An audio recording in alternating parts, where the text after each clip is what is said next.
কারিগর তৈরি করো কারক নাচ ছাড়া আপনি আপনি হয়। ইমামুল আজম আবু হানিফা রাহমাতুল্লাহি আলাইহি তার সঙ্গে এক নাস্তিকের সঙ্গে বাহাসের তারিখ হয়েছে। নাস্তিক বলতেছে আল্লাহ বলতে সৃষ্টিকর্তা বলতে কিছু নাই, আর ইমামুল আজম আবু হানিফা রাহমাতুল্লাহি আলাইহি বলছিলেন সৃষ্টিকর্তা আছে। এখন নাস্তিক তার যুক্তি পেশ করবে সৃষ্টিকর্তা নাই, ইমামুল আজম সেখানে প্রমাণ করবে সৃষ্টিকর্তা বলতে আছে। তারিখ নির্ধারণের পরে নাস্তিক লোকজন নিয়ে জমা হয়েছে, মুসলমানও জমা হয়ে গেছে, বাহাস করে লোকে লোকারণ্য, ঠিক না? কিন্তু সময় ধরেন 9টা বা 10টা,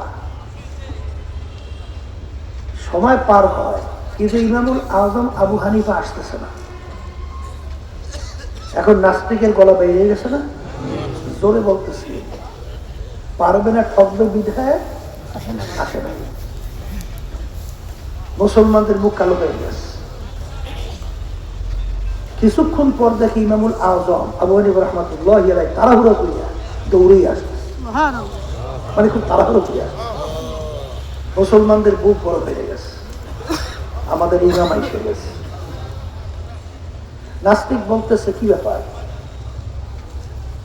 আপনি কেমন মুসলমান, আপনি টাইম ওয়াদা ঠিক রাখেন না? ইমামুল আজম বলতেছে নাস্তিক থাম, মানুষের বিপদ আপদ থাকতে পারে না? বলে পারে তো। বলে আমার বাড়ি যে নদীর উপর না, জানো? জানি তো। আমি ঠিক এখানে সময় মতো উপস্থিত হওয়ার জন্য নদীর পাড়ে আসি, কিন্তু নদী পার হব এরকম পার হওয়ার মতো কোনো নৌকাও নাই, কোনো যানবাহনও নাই। এখন আমি প্রেসার কিভাবে পাবো? আল্লাহর কি কুদরত, হঠাৎ দেখি নদীর উপরে একটা গাছ আপনি আপনি পড়ে গেছে, আপনি আপনি পড়ে গেছে। বিনা মিস্ত্রিতে, বিনা করাতিতে, বিনা কারণই ছাড়া গাছটা আপনি আপনি ভাইরা তক্তা হয়ে গেছে। আবার বিনা মিস্ত্রিতে ওই তক্তাগুলো জোড়া হয়ে হয়ে একটা নৌকা হয়ে গেছে। বিনা মাঝিতে, বিনা দাঁড়পাল্লা ছাড়া এই নদীর স্রোত পাড়ি দিয়া আমার সামনে এসে ভেসছে, আমি ওই নৌকাতে উঠছি। বিনা মাঝিতে আমাকে নদী পার করিয়া আমাকে জায়গায় পৌঁছাইয়া দিছে। এই জন্য আমার একটু আসতে দেরি হয়েছে। এই কথা শোনার পরে নাস্তিকের গলা বাইরে গেছে না? নাস্তিক বলে দেখো কত বড় মিথ্যুক, এত বড় মিথ্যুক হয়। একটা গাছ বলে আপনি আপনি পড়ে গেছে, বুঝলাম গাছের শিকড়ে মাটি নেই, পড়তে পারে, কিন্তু বিনা মিস্ত্রিতে, বিনা করাতি ফারুনি ছাড়া আপনি আপনি তক্তা হয় কিভাবে? আবার বলে সেই তক্তা বড় অটো অটো মিস্ত্রি ছাড়া, আবার বলে নৌকো হয়ে গেছে। আবার বলে বিনা মাঝিতে, বিনা তার বইছে ছাড়া স্রোত পারে গিয়া তার কাছে আসছে, সে নৌকায় বসছে, আবার মাঝি ছাড়া তাকে জায়গায় পৌঁছাইয়া দিছে। এত বড় মিথ্যু! ইমামুল আজম আবু হানিফা রাহমাতুল্লাহি আলাইহি বলে, হে নাস্তিক থাম। সাধারণ একটা কাজ সে যদি আপনি আপনি পইরা বিনা মিস্ত্রিতে যদি তক্তা করতে না পারে, বিনা মিস্ত্রি যদি নৌকা হতে না পারে, বিনা মাঝি মাল্লা ছাড়া যদি আমার কাছে আসতে না পারে, আমি চড়ার পরে আবার স্রোত পাড়ি দিয়ে আমার জায়গা পৌঁছাইয়ে দিতে না পারে, এ নাস্তিক তুই উত্তর দে। এই বিশাল আসমান, এই সূর্য, এই চন্দ্র, এই তারকা, এই 18,000 মাখলুকাত, এই নাস্তিক উত্তর দে, বিনা বানুইনা কারিগর ছাড়া কিভাবে হইল? উত্তর দে। এখন নাস্তিকের দ্বিতীয় জবাব দেওয়ার কাজে আছে, ওর কথাই তো ধরা গেছে। এখন মুসলমান নারায় তাকবীর স্লোগান দিয়ে বিজয় বেশে চলে গেছে, উত্তর দেওয়ার কায়দা তো আর নাই। কথা ঠিক কিনা? এই আল্লাহর বান্দারা, এক শ্রেণীর কয়েকদিন আগে বাউল ধরা পড়ছে না? বাউল আল্লাহকে নিয়ে টিটকারি মারছিল না, শোনেন নাই? এই নাস্তিকের দলেরা ওরা সৃষ্টিকর্তা তালাশ করে পায় না, কথা ঠিক কিনা? কিন্তু বাজার, আপনাকে যদি আমি বলি যে আপনি রাস্তায় যাইতেছেন, রাস্তার মধ্যে দেখেন গোবর পড়ে রয়েছে, গোবর কি পড়ে রয়েছে? তার কাছে কোনো গরু নাই, দেখাও নাই। এখন আপনার আকল, আপনার জ্ঞান, আপনার বুদ্ধি কি বলে এখান থেকে একটা গরু গরু দেখছেন? তাই গরু না দেখে কিভাবে বলবে? বলে গোবর দেখে বলছে এখান থেকে একটা গরু।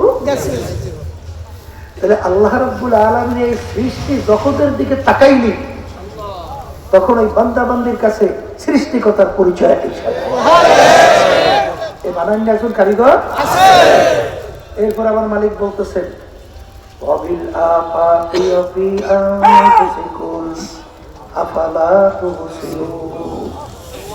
আমার বান্দা বান্দিরা, তুই তো নিজের দিকে তাকাইয়ে মোরা খাবা কর, চিন্তা কর, আমার পরিচয় পাবি।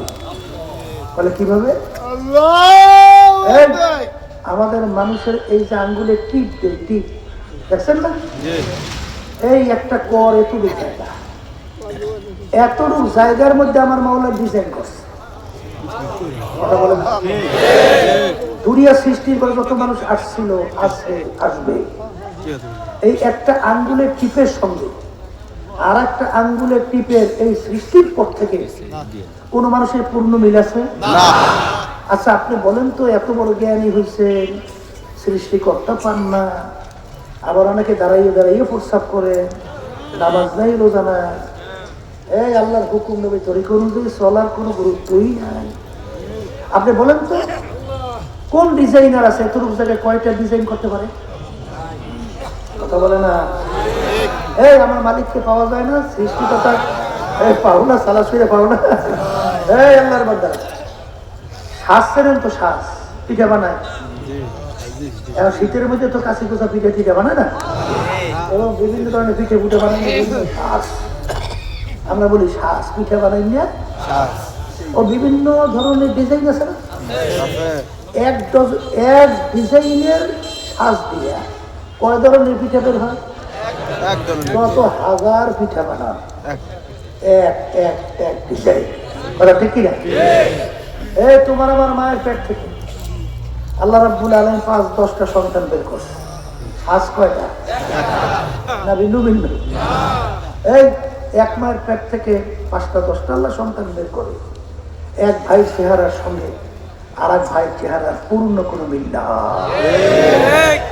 এই বানাইনের ডিজাইনার একজন নাই? আল্লাহর বান্দারা, সৃষ্টিকর্তা তালাশ করে পাওয়া যায় না? যায়। এরপরে আল্লাহর হাবিব সাল্লাল্লাহু আলাইহি ওয়াসাল্লামকে আল্লাহ রাব্বুল আলামিন দুনিয়াতে পাঠিয়েছেন। এরকম 1 লক্ষ বা 2 লক্ষ 24,000 নবী রাসূল আল্লাহ দুনিয়াতে পাঠাইছে। কথা ঠিক না? এই আল্লাহর হাবিব সাল্লাল্লাহু আলাইহি ওয়াসাল্লামের উপরে কোরআনুল কারীম নাযিল হয়েছে। আল্লাহর হাবিবকে আল্লাহ রাব্বুল আলামিন প্রায় 32-এর মতো মুজিজা আল্লাহ তার থেকে প্রকাশ করেছে। কত? প্রায় 32 মুজিজা আল্লাহ রাসূল সাল্লাল্লাহু আলাইহি ওয়াসাল্লাম থেকে আল্লাহ প্রকাশ করেছে। কথা ঠিক না? এর ভিতরে অনেক কিছু জানেন না? এই মায়ের দুধ পানকারী ছোট বাচ্চা আল্লাহ রাসূলের কাছে নিয়ে গেছে দোয়ার জন্য। এর জন্য আল্লাহ রাসূল সাল্লাল্লাহু আলাইহি ওয়াসাল্লাম বাচ্চাটার দিকে তাকাইয়ে মিসকি মিসকি হাসছে। আল্লাহ হাবিব বাচ্চাটাকে ইঙ্গিত করে বলতেছেন, হে বাচ্চা বলো তো আমি কে? আল্লাহর কুদরত, বাচ্চার জবান খুলে গেছে। আপনার আমার মতো কথা বলে, দুধ পানকারী বাচ্চা, সে বলতেছে আপনি মুহাম্মদুর রাসূলুল্লাহ সাল্লাল্লাহু আলাইহি ওয়াসাল্লাম, আল্লাহর নবী। এরকম ঘটনা কত? 32 শতক। প্রকাশ করাইছেন আল্লাহ হাবিব ছিলেন উম্মি, নিজের দস্তখত করতে জানতেন না। আল্লাহ সুযোগ দেয় নাই, কারণ আল্লাহ রাসূল বলছেন আল্লামানি রব্বি ফাআহসানা তা'লিমি, আমার মালিক আমাকে শিক্ষা দিয়েছে। সুবহানাল্লাহ। আল্লাহ রাসূলের শিক্ষক কে? আল্লাহ। এই তাহলে বোঝা গেল আল্লাহ হাবিব আছেন বুইসতু মুআল্লিমা, আল্লাহ আমাকে পাঠাইছে ওস্তাদ হিসাবে। সাহাবায়ে কেরাম ছিলেন তার ছাত্র, কথা ঠিক কিনা? তাহলে আল্লাহর হাবিবের উপরে 30 পারা কোরআনুল কারীম নাযিল হলো, যেই কোরআনুল কারীমের শুরুতে আল্লাহ চ্যালেঞ্জ হিসাবে আল্লাহ কি বললেন? যালিকাল কিতাব লা রাইবা ফীহি, সবাই বলি সুবহানাল্লাহ। এই যে কিতাব দেখো, এই কিতাবের ভিতরে কোনো ভুল সন্দেহ নাই। 1500 বছর প্রায় হয়ে গেল, 1500 বছর প্রায়। এত ইসলামের শত দুনিয়া থেকে গেল, এত দার্শনিক, এত বৈজ্ঞানিক, এত পান্ডিত, এত কিছু, কিন্তু কোরআন কারীম একটা ভুল বের করতে পারছে? আর একটু আসতে বলে পারে না। এই জন্য ইকরাম রাদিয়াল্লাহু তাআলা আনহু তিনি যখন কোরআনুল কারীম তেলাওয়াত করতেন, জোরে জোরে চিল্লাইতে কাঁদতেন আর বলতেন হাযা কালামু রাব্বি, হাযা কালামু রাব্বি, এই যে আমার মাওলার কালাম। আমার বাজানদেরকে বলো, পর্দারে মা বোনরা যারা শুনতেছেন, কোরআনুল কারীম এখন আমাদের মাঝে আছে না নাই? এই চ্যালেঞ্জরা গেছে না? আছে। হ্যাঁ, দুনিয়া দ্বিতীয় একটা প্রমাণ করতে পারবে? এত লক্ষ লক্ষ, এত কোটি কোটি কিতাব কেউ চ্যালেঞ্জ করতে পারছে আমার কিতাবে বইতে ভুল নাই? আসতে বলে এই আজ পর্যন্ত কেউ চ্যালেঞ্জ করতে পারছে আমার আবিষ্কারে কোনো ভুল নাই? পারে নাই? কোনো দার্শনিক চ্যালেঞ্জ করতে পারছে আমার দর্শনের কোনো ভুল নাই? কোনো পান্ডিত চ্যালেঞ্জ করতে পারছে আমার পান্ডিত্যের ভিতরে কোনো ভুল নাই? একমাত্র দুনিয়ার ভিতরে অদ্বিতীয়, এর কোনো মিসাল নাই, একমাত্র কোরআনুল কারীম, যেই কালামের শুরুতে চ্যালেঞ্জ দেওয়া আছে যালিকাল কিতাব লা রাইবা ফীহি। সুবহানাল্লাহ। এই যে কিতাব দেখো, এই কিতাবের ভিতরে ভুল সন্দেহ বলতে কিছু নাই। আরবের কাফেররা আরবি ভাষী, কোরআনুল কারীম আরবি ভাষায় নাযিল হয়েছে, তারাও কিন্তু ভুল বের করতে পারে না। পারছে? এই খ্রিস্টানদের ভাষা কি? ইংরেজি। খ্রিস্টানদের ভাষা কি? ইংরেজি না?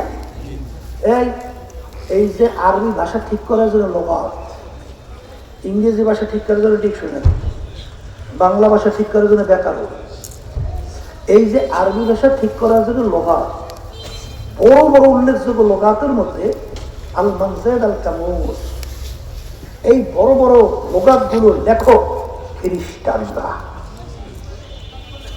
আচ্ছা বলেন তো, ওদের ভাষা কি আরবি? তাহলে ওরা আরবি ভাষার উপরে এত পাণ্ডিত্য অর্জন করলো কারণ কি? ওই যে যালিকাল কিতাব লা রাইবা ফীহি, এই যে কিতাব দেখো, এর ভিতরে কোনো ভুল সন্দেহ? তাহলে ওই বিষয়ের উপরে অভিজ্ঞতা না হলে ভুল বের করবে কেমনি? পারছে? একটু আসতে বলে পারে নাই? এখনো চ্যালেঞ্জ আছে, এখনো দুনিয়াতে নাস্তিক নেই, বাংলাদেশে মনে হয় না, অভাব নাই, বাংলাদেশে অভাব নাই, কথা বুঝেন? ওরাও কিন্তু কোরআন কারীমকে বহু চেষ্টা করে ভুল বের করতে পারে নাই। তাহলে কোরআন কারীম এখন আমাদের মাঝে চ্যালেঞ্জের আয়াত আছে, তাহলে কোরআনুল কারীম সত্য। বলেন কোরআনুল কারীম সত্য যদি হয়, আল্লাহ রাব্বুল আলামিন কোরআনুল কারীমে যা বলছেন তাও সত্য। এখন আল্লাহ রাব্বুল আলামিন কোরআনুল কারীমে বলছেন, আমি প্রথম যে আয়াত পড়ছিলাম যে আল্লাহ রাব্বুল আলামিন মানুষ এবং জিন এদেরকে কিয়ামতের ময়দানে উঠাবে, তাদের আমল নামা, আমল মানে কাজ, কথা বুঝে, আমল শব্দের অর্থ কি? আমরা যে কাজগুলো দুনিয়াতে করছি এগুলো দাড়ি পাল্লাই দিয়া ওজন দেবে। দাড়ি পাল্লা যাদের নেকের পাল্লা ভারী হবে, বলেন আমি বলছেন আল্লাহ বলছে, তাদের জন্য আল্লাহ রাব্বুল আলামিন মেহমান খানা বানাই রাখছে। এই মেহমান খানার নাম হলো বেহেশত। আল্লাহ আপনি আমার জন্য আমাদের সবার জন্য কবুল করে নেন।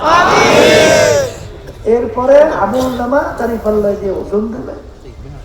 যাদের নেকের পাল্লা হালকা, গুনার পাল্লা ভারী, এদের জন্য আল্লাহ রাব্বুল আলামিন কোরআনুল কারীমের ভিতরে বলেন ফাগুলহু, ওদেরকে বাঁধো মিওয়ারাইহিম জাহান্নাম, ওদের জন্য আমি শাস্তির জায়গা বানাই রাখছি জাহান্নাম। কে বলছে? কে বলছেন? এখন বেহেশতে যাওয়ার আশায়, জাহান্নাম থেকে বাঁচার আশাই তো এই ঠান্ডার মধ্যে কষ্ট স্বীকার করে এখানে আসছি না, আসতে বলে। হ্যাঁ, তাহলে বেহেশতে যাওয়ার জন্য দুইটা কাজ লাগবে। এক নম্বর বলেন ঈমান, দুই নম্বর হলো নেক আমল। ঠিক কিনা? এক কবরের যাত্রীরা মুসলমান বলতে কিন্তু মন চায় ঈমানকে নির্ভেজাল করবে, মজবুত করবে, নেক আমল বাড়াবে, কিয়ামতের ময়দানে আল্লাহর সঙ্গে দেখা করবে, এরপরে চিরস্থায়ী শান্তির জায়গা বেহেশতে যাবে। কথা ঠিক কিনা? কিন্তু মুসলমানের ঘরে জন্মগ্রহণ করার পরেও এক শ্রেণী আমার ভাইরা, এক শ্রেণীর মামুনিরা, তাদের দেখা যায় সবসময় গুনার ভিতরে লিপ্ত, নেক কাজ তাদের কাছে ভালো লাগে না, করতে পারে না। কথা বলে না? ইমানের মধ্যে ভেজাল, ইমানের মধ্যে ইমানে ভেজাল হয় কেন? আল্লাহ রাসূল সাল্লাল্লাহু আলাইহি ওয়াসাল্লাম বলেন আখলিস দীনাকা ইয়াকফিকা আমালুল কলিল। হে আমার উম্মতেরা, তোমাদের ঈমানকে নির্ভেজাল করো। তাহলে বুঝা গেল ঈমানের ভিতরে কি আছে? আবার বলে না, এই ঈমানের ভেজাল কি করতে হবে? নির্ভেজাল। নির্ভেজাল কেমন নির্ভেজাল? আল্লাহ রাব্বুল আলামিন কোরআনুল কারীমের ভিতরে বলে আমিনু কামা আমানান নাস। তোমাদের ঈমানের ধরনটা হবে সাহাবায়ে কেরামরা যেভাবে ঈমান আনছিল, সবাই এসে বলে সুবহানাল্লাহ, তাদের ঈমানের ধরন। আবার বলেন, আবার বলেন, আবার বলেন, আবার তাদের ঈমানের ধরন কি বলছে? আল্লাহ। কে বলছে?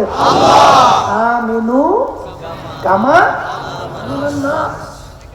সাহাবায়ে কেরাম যেভাবে ঈমান আনছিল, তোমাদের ঈমানের ধরনটা এমন হওয়া লাগবে। কথা ঠিক কিনা? এই আমাদের ঈমানের অবস্থান কি? সাহাবায়ে কেরামদের ঈমানের অবস্থান কি? এটা পরীক্ষা করে দেখা লাগে না? আসতে বলে, এই আসতে, ঠান্ডা তো বেশি হয় না এবার, একটু জোরে জোরে বললে আলহামদুলিল্লাহ, আল্লাহু আকবার, সুবহানাল্লাহ, সব গরম হইবে, গাওটা গরম হয়ে যায়। আল্লাহ কি কথা ঠিক কিনা? সবাই বলে আলহামদুলিল্লাহ। এটা বেশ ভালো কথা। ঈমানের ধরন হওয়া লাগবে কাদের মতো? সাহাবায়ে কেরামদের ঈমান।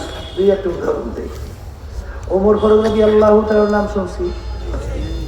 তার আয়াতের ভিতরে যখন নীল নদী যখন আইসে গেল, নীল নদীর একটা নিয়ম ছিল, প্রতি বছর একটা সময় শুকিয়ে যেত।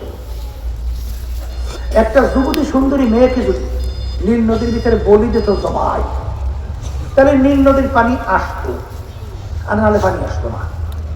আর পানি না আসলে ওই পানি খাইয়ে মানুষ বাঁচে, ওই পানিতে ফসল হয়, মানুষ ফসল খাইয়ে বাঁচে। কি গুরুত্ব কোনো শেষ আছে? এখন যখন ওমর ফারুক রাদিয়াল্লাহু তাআলা তাদের পরিচালনায় যখন নীল নদী এসে গেল, নিয়ম অনুযায়ী পানি বলেন না শুকাইছে, কি করছে? এখন নিয়ম কি? সুন্দরী যুবতী একটা মেয়েকে দইটা জবাই। কথা ঠিক? ইসলামে জায়েজ আছে না? ও বলে জায়েজ নাই? ফতুয়া বেরিয়ে দিত না, যে বেটা লক্ষ লক্ষ মানুষের জীবন তাকে বাঁচান লাগে, তাই একটারে ধরিয়ে দিয়ে সবাই, নাহলে তো সব মরে। কথা বলে না, এই ফতুয়া বেরোইছে না, আমিনু কামা আমানান নাস, ইমান আনবা সাহাবায়ে কেরাম যেভাবে ইমান আনছে। গভর্নর, গভর্নর, হযরত, মানুষ তো পানি না খাইয়া মরবে, ফসল না হইলে না খাইয়া মরবে।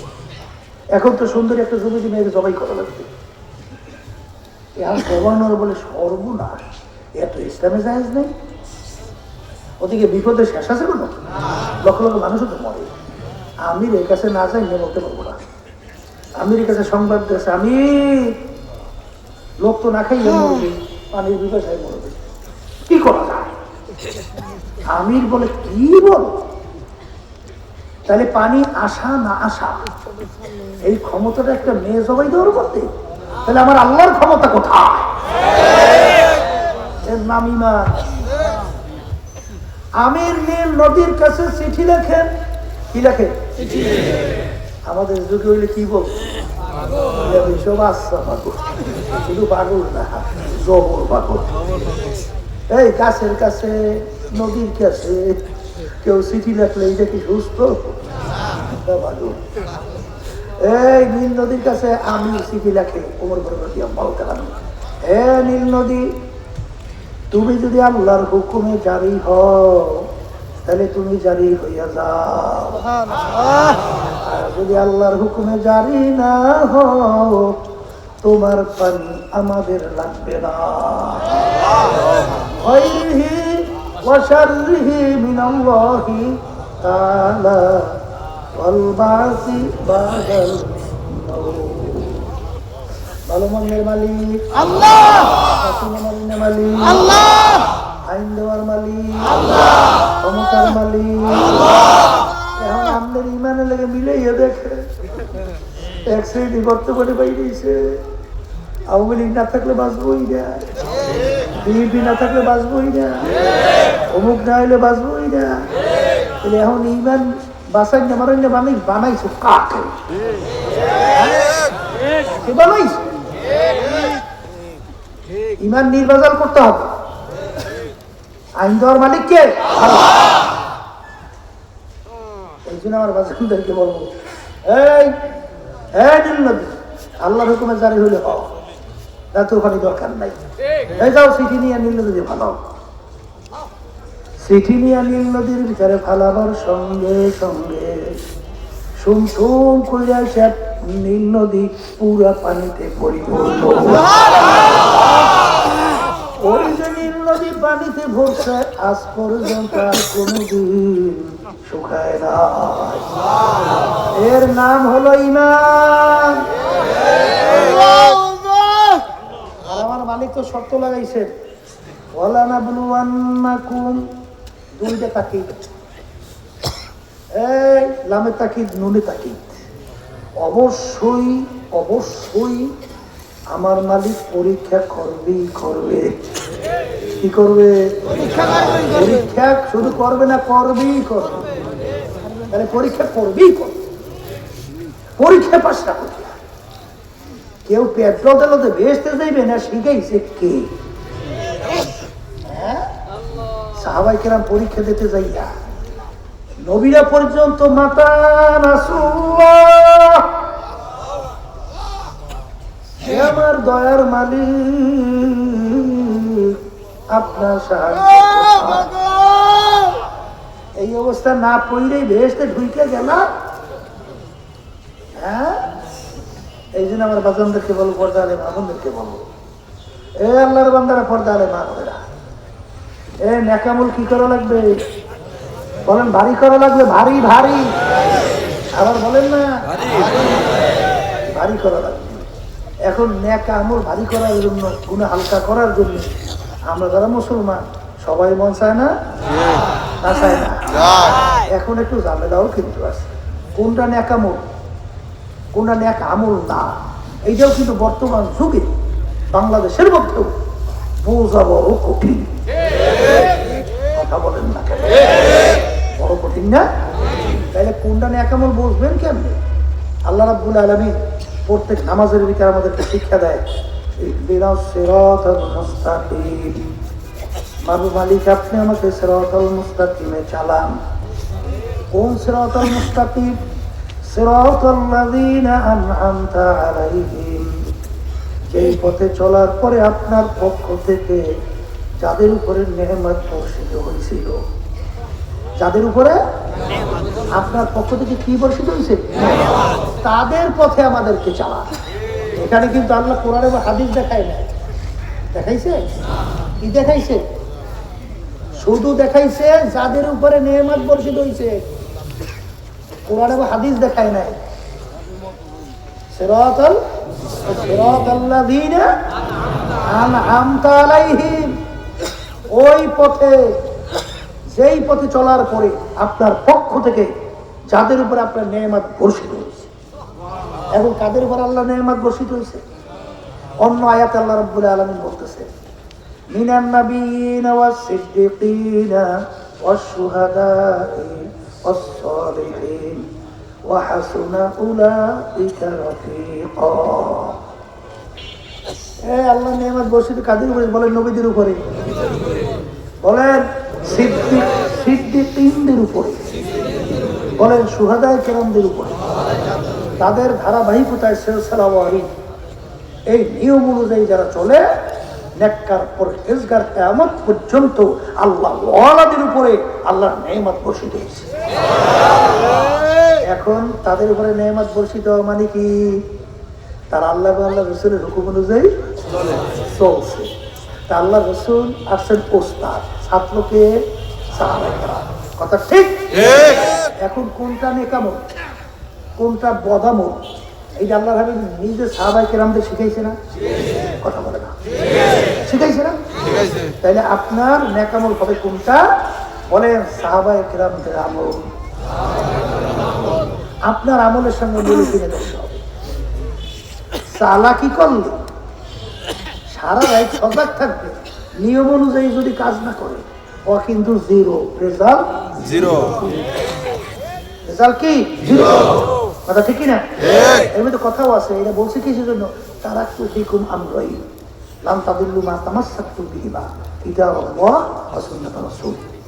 কথা ঠিক কি না? ঠিক। অন্য হাদিসে আল্লাহ রাসূল সাল্লাল্লাহু আলাইহি ওয়াসাল্লাম বলেছেন, আমার প্রত্যেকটা সাহাবী কান নজুম, কান ইহতাদাইতু ইহতাদাইতু, আমার প্রত্যেকটা সাহাবী একটা নক্ষত্রের মতো। তোমরা যখন সমুদ্রের ভিতরে নাবিক পথ হারাইয়ে ফেলে, তখন পথ ঠিক করে কিসে? কি দেখে? তারকা। তারকা কি দেখে? তারকা। তোমরা যখন ভেস্ট এবং জাহান্নামে হারাইয়ে ফেলবে, আমার যে কোনো এক সাহাবী তোমরা অনুকরণ করবে। আল্লাহ রাসূল সাল্লাল্লাহু আলাইহি ওয়াসাল্লাম বলে, তোমরা বেহেশতের রাস্তা পাইয়া জান্নাতে চলে যাবে। হাদিস সহিহ না গায়রে সহিহ? হ্যাঁ সহিহ। কথা বলে না সহিহ না? এই জন্য আমার বাচ্চাদেরকে বলবো, আমল কিন্তু হওয়া লাগবে সাহাবায়ে কেরামদের নমুনায়। কথা ঠিক? আল্লাহ মাফ করে দেন। সেই কথা বলতে চাইছিলাম, চালাকি কইরা কিন্তু চললে তাহলে কিন্তু রাস্তায় চলা যায় না, ফেল করবা, ফেল। এখন আমাদের মুসলমান যারাই দাবি করি, সবাই নেকামল বাড়াইতে চায় না? চায় না? আর গুনার কাজ হালকা করতে চায় কিনা? কিন্তু বাধা আছে, বাধা দেয়। বিশেষ করে 3 ধরনের শত্রু। কয় ধরনের? 3 ধরনের। কোরআনুল কারীমের শেষ সূরার ভিতরে আল্লাহ রাব্বুল আলামিন ওখানে 2 শত্রুর কথা বলছেন। আল্লাযী ইউওয়াসওয়িসু ফী সুদূরিন নাস মিনাল জিন্নাতি ওয়ান নাস। এখানে কয় ধরনের শত্রু পাইছি? বলেন। 1 নম্বর জিন শয়তান, মুখস্থ করেন। আর একটা হলো বলেন মানুষ শয়তান। আর এক আয়াতের ভিতরে আর একটা হচ্ছে নফসে আম্মারা, শত্রু। কি শত্রু? এই 3 শত্রু থেকে যদি না বাঁচে, তাহলে গুনাহ থেকে বাঁচা যায় না। কথা বুঝেন না? বুঝেন নাই? এই আল্লাহর বান্দারা, কথা সংক্ষেপ। এখন এই শত্রু থেকে বাঁচার জন্য আপনার কোন পন্থা অবলম্বন করতে হবে? আল্লাহ কোরআনুল কারীমের ভিতরে বলতেছেন, ওয়া কুনু মা'আস সাদিকিন, তোমরা সাদিকিন বান্দাদের সঙ্গী হও, তাইলে তোমরা ইমতিয়াজ করতে পারবা, পার্থক্য করতে পারবা যে কোনটা বেহেশতের রাস্তা, কোনটা জাহান্নামের রাস্তা। জিন শয়তান থেকে কেমনে বাঁচবেন, মানুষ শয়তান থেকে কিভাবে বাঁচবেন, নাফস আম্মারা থেকে কিভাবে বাঁচবেন, এইটা কোরআন এবং হাদিস অনুযায়ী আপনাকে আমাকে মুরব্বী বলবেন এইটা করো, এইটা ছাড়ো। কথা বোঝেন না? বোঝেন? এই জন্যই দাদাজান বলতেন রহমতুল্লাহ আলাইহি, আব্বাজানের মুখে শুনছি, যার মুরব্বী নাই ওর মুরব্বী হয়ে যায় শয়তান। কি হয়? ওরে চালাই বেটা, একটা চালাই লাগবে না? এই হুদহতি চলতে পারবে, একটু চালায় কি চালায়, কি চালায় না? তখন ওর চালাই না, তখন ড্রাইভ করে শয়তান। কথা ঠিক কিনা? এই জন্য আমার বাজানদেরকে বলবো, পর্দারে মা বোনেরা যারা শুনতেছে, এই জিন শয়তান থেকে বাঁচার বড় একটা উপায় হলো আল্লাহর জিকির বেশি করা। বলেন আল্লাহর জিকির। আমি লম্বা যাবো না, কোরআন এবং হাদিস অনুযায়ী বলতেছি, কথা ঠিক?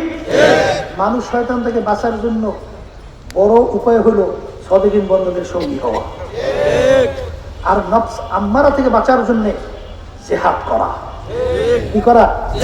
জিহাদ করা। ওই রোজান আমি জিহাদের আকবর ইলা জিহাদিল আকবার, ওদিকে লম্বা আমি আলোচনা দেখতেছি না, সংক্ষেপ করছি। এখন আমার বাজানদেরকে বলবো, এই কবরে কোনো দলাদলি আছে? কেউ যদি কবরে যাই বলেন আমি সর্বনাই মরি, বস যথেষ্ট, আর তো লাগবে না। হ্যাঁ, আমি আটরশি, আমি চন্দ্রপাড়া, রাজার বাদ্যা, সুরেশ্বর মাছ ভান্ডা, এই কোনো কাজ হয় না? এই আল্লাহর বান্দারা, এই আমি আওয়ামী লীগ, আমি বিএনপি, আমি জাতীয় পার্টি, আমি জামাত ইসলাম, আমি ওই জাতীয় পার্টি, আমি অমুক বংশের, এসব কোনো কাজ কবরে হয় না?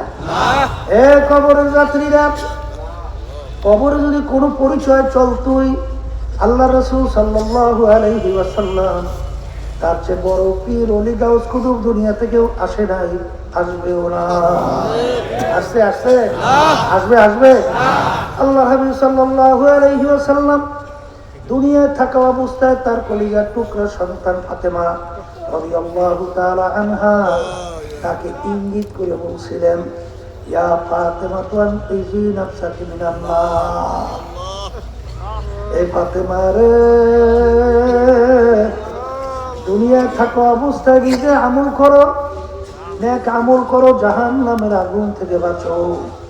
ও ফাতেমা, এরপর অন্ধকার কবরে যাই আসো, যদি এই পরিচয়টা আমি আখির জামানার নবীর মেয়ে।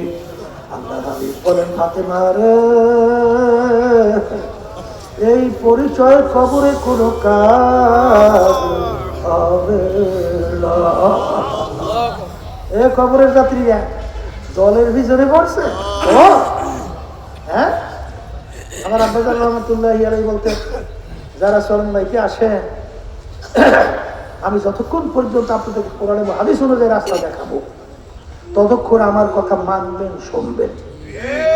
আর যখনই কোরআন এবং হাদিসের বাহিরে কোনো রাস্তা আমি দেখাবো, শরিয়াতের বাহিরে, শরিয়ার বাহিরে, সঙ্গে সঙ্গে আমার থেকে আপনাদের ভাইগা সইয়া যাওয়া অজিব। কারণ কবরে কোনো কোনো দলাদলি নাই। কবরে কার মেয়ে, কার মুরিদ, আখার তুমি কোন বংশের, শিক্ষিত না শিক্ষিত, ধনী না গরিব, এই পরিচয় কবরে কিন্তু চলে না। কবরে কিন্তু প্রশ্ন তিনটা, মান রব্বুকা, ওমা দীনুকা, ওমা নাবিয়ুকা। এই তিন প্রশ্নের মধ্যে কেউ পাইছেন যে তুমি সর্বনাইন না শশী না, জৈনপুর রাক্ষসী, এই তুমি অমুক না সমুক? পাওয়া গেছে, পাওয়া গেছে। তা যদি নাই পান, তাহলে কবরে ঠিকঠাক হইয়া কবরে যাইও।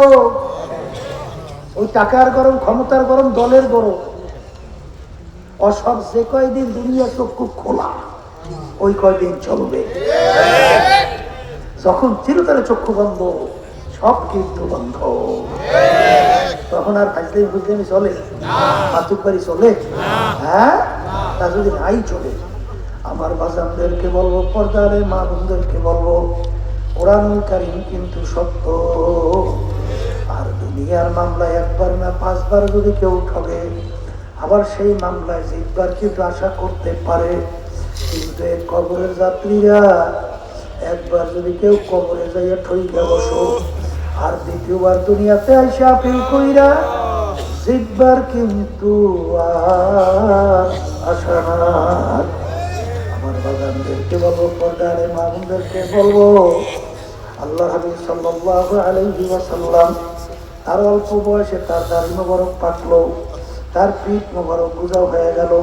সাহাবায়ে কেরাম বলে, আল্লাহর রাসূল এত অল্প বয়সে আপনার দাড়ি মোবারক কেন পাকলো, পিঠ মোবারক কেন গুজা হইল? আল্লাহর রাসূল বলেন, এ আমার সাহাবারা, কথার কথা আমি যা দেখি তোমরা তো দেখো না, আমি যা শুনি তোমরা তো শোনো না, আমি যা জানি তোমরা তো জানো না।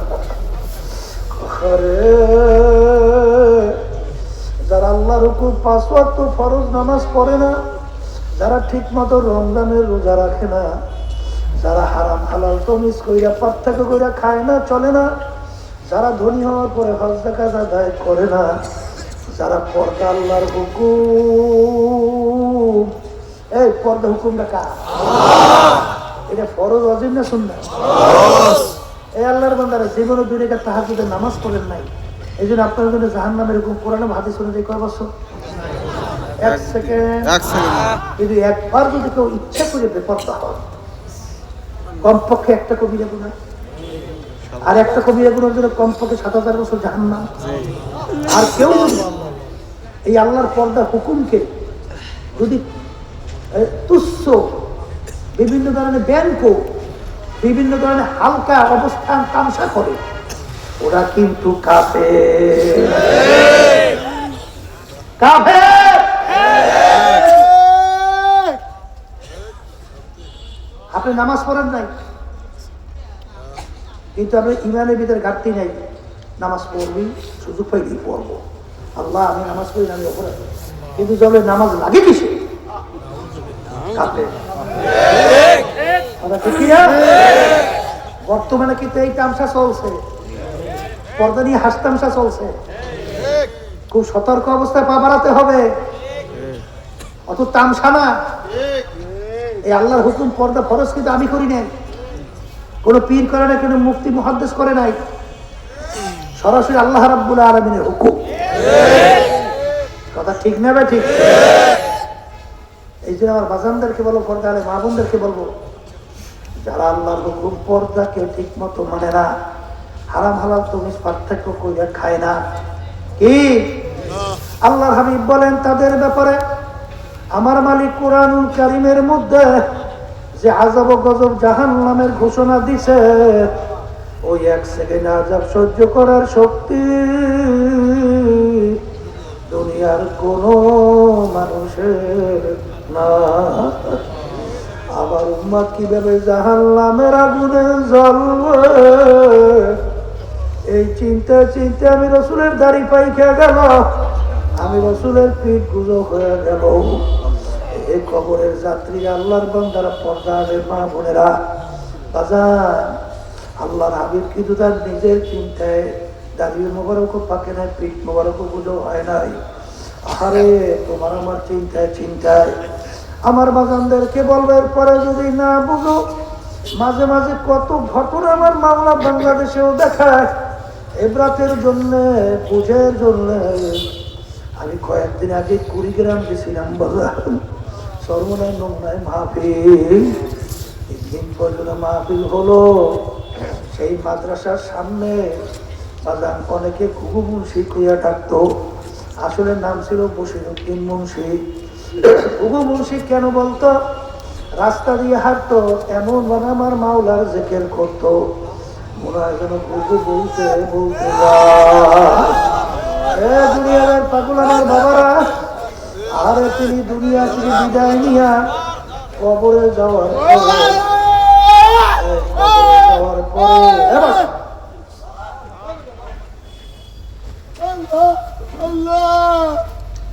দুনিয়া থেকে বিদায় নিয়ে কবরে যাওয়ার পরে 32 বছর পরে নদীর ভাঙ্গলে যখন তার কবর ভেঙে গেল, কয় বছর?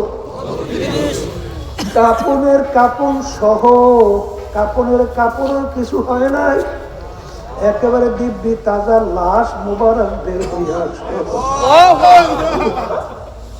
অনেক জাতীয় পত্রিকায় ছবি সহ দিয়া দিছিল। কে কে দেখছেন? আল্লাহু আকবার। দেখেন কত মানুষ দেখছে। 32 বছর পরে কাপড়ের কাপড়ের কিছু হয় নাই, কাপড়ের কাপড়ের কিছু। আচ্ছা বলেন তো কোন যুক্তি আছে? এই 30-32 বছর পর্যন্ত মাটির সঙ্গে কাপড়টা লাগিয়ে রয়েছে, কাপড়টার কিচ্ছু হয় নাই। কোন দুনিয়ার যুক্তি আছে? আছে? মেলে? আমির হামজা রাদিয়াল্লাহু তাআলা আনহু শাহাদাত বরণে প্রায় 50 বছর পরে লাশ মোবারক যখন বের হয়ে আসলো, দেখা গেল এক মনে হয় দেখি এখন মাত্র ঘুমাইয়ে রয়েছে। এই ইরাকের বাজদা নদীর কিনারে 2 জন সাহাবায়ে কেরাম লাশ মোবারক পাওয়া গেছিল 1400 বছর পরে। তাদের চক্ষু দুইটা ছিল খোলা, এমন তেজ তাকাইলে পইরে যেতে হবে। যত ঘটনা মাঝে মাঝে কবরের কাপড়ের কাপড় তো লাশ দেখা যায়, দিনদার পর হেজগার আল্লাহ ওয়ালা ছাড়া দেখা যায় না।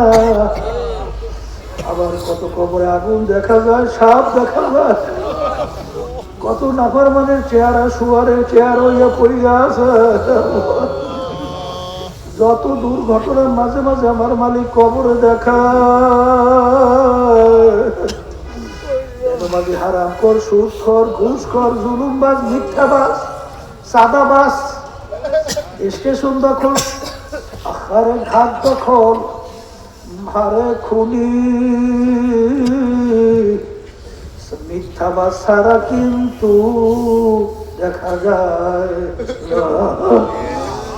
আমার বাজানদেরকে বলবো, পর্দায় মা বোনদেরকে বলবো, হে বড় লোক আমার বাবারা, হে বড় লোক ধনী আমার বাবারা, শিক্ষিত আমার বাবারা, হে বড় বংশের আমার বাবারা, পর্দায় মা বোনেরা, দুনিয়া কিন্তু ক্ষণস্থায়ী, দেখতে না দেখতে শেষ হয়ে যায়। আখিরাতের স্থায়ী জিন্দেগির সম্বল সম্পদ এই দুনিয়ায় থাকার পরে, এখানে থাকা অবস্থায় কামাই করার পরে এখান থেকে রওনা করতে হবে। আমার বাজানদেরকে বলবো, পর্দারে মা বোনদেরকে বলবো, বাজান দুনিয়ার যে কোনো কাজে 5-12 যদি ঠক, আবার এই কাজের ভিতরে চেষ্টা করলে জিতবার আশা করা যায়। কিন্তু কবরের রাত্রিরা একবার যদি কেউ কবরে যাইয়া ঠইলে বস, আর দ্বিতীয়বার দুনিয়াতে এসে আপিল কইরা জিতবার কিন্তু আর আশা নাই। যারা হারামকে হারাম বলো না, ঘুষকে ঘুষ বলো না, সুদকে সুদ মনে করো না, চাঁদাবাজকে চাঁদাবাজি মনে করো না, জুলুম করো, জুলুম কইরা সম্পদ গুছাও, টেন্ডারবাজি, চাঁদাবাজি, স্টেশন দখল, মিথ্যাবাজি, জুলুমবাজি, খুন করো, এই সম্পদ কার জন্য রাইখা যায়? এই ফরিদপুরের মধ্যে শুনছিলাম এক বড় ধনী মানুষ মারা যাওয়ার পরে আর যত অন্ধকার হয়ে আসতেছে, ঘরের ভিতর থেকে ডাক দিয়া বলে, এই লাশ রাত্রে ঘরে রাখা যাবে না, ছোট ছোট বাচ্চারা মরা লাশ দেখলে ভয় পাইবে। বাসিকের ভিতর থেকে খাট বের কইরা খাটের ভিতরে উঠাইয়া সারা রাত্রে নিয়ে মসজিদের বারান্দায় ফেলাইয়া রাখছে। তার কষ্টে কামাই করা টাকার বাড়ি তাকে জায়গা দেয়। আমার বাজানদেরকে বলবো, পর্দারে মা বোনদেরকে বলবো, এ বড় লোক আমার বাবারা, ধনী আমার বাবারা, এত টাকা রাখবা কোথায়? কাপড়ে যে পকেট দুনিয়াদার পাগল আমার বাবারা, কোন দুনিয়ার পাগল হইছ? এই দুনিয়া তোমাকে আমাকে একদিন উঠাইয়া মাটির গর্তের ভিতরে ফেলাইয়া রাখবে, সবাই তার বাড়িতে যাবে, বাতি জ্বালাবে, যার যার কাজে লিপ্ত হবে। তোমার আমার কবরের খবর তো নিতে পারবে না। এই জন্য আমার বাজানদেরকে বলো, আমার মালিক বড় দয়া, আমার মালিক বড় মায়ার। ভুলে সুখে তোমার আমার পাহাড় পরিমাণ গুনাহ হয়ে গেছে। আমার মালিক সবসময় তাকাই অপেক্ষায় থাকে, আমার বন্দাবান্দি কখন আমাকে আল্লাহ কইয়া ডাক দিবে,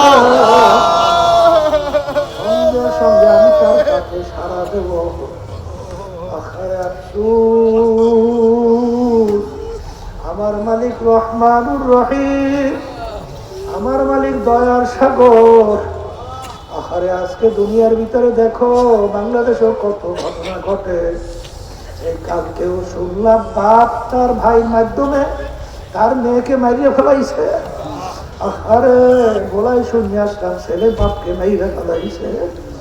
আহারে গলাচিপায় গেছিলাম, সে গলাচিপা না 10 মিনিট, সেখানে মা তার স্বামীর ছোট ভাইকে নিয়ে তার ছোট বাচ্চাটাকে মাইরে ফেলাইছে। আহারে আসলে আপন যাকে বলো, কেউ কিন্তু আসলে আপন না, স্বার্থ আছে, সম্পর্ক আছে, স্বার্থ নাই সম্পর্কও নাই।